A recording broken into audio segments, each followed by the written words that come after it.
Raed Dahleh is ceramist and sculptor artist in Jordan. He received BA Ceramics in Baghdad University in 1985.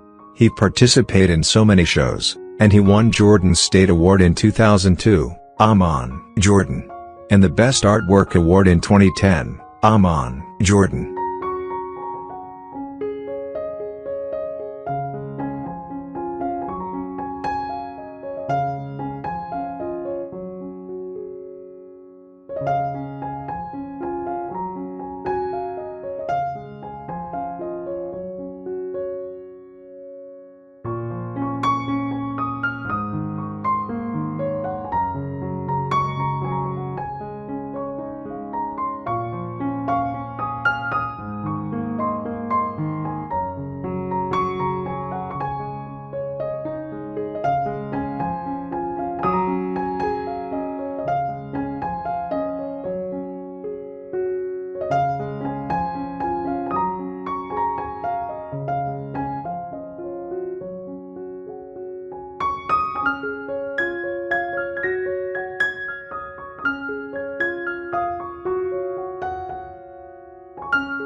For more video, subscribe our channel and switch the bell button all. I hope you like the video. Please like and share. Thank for watching.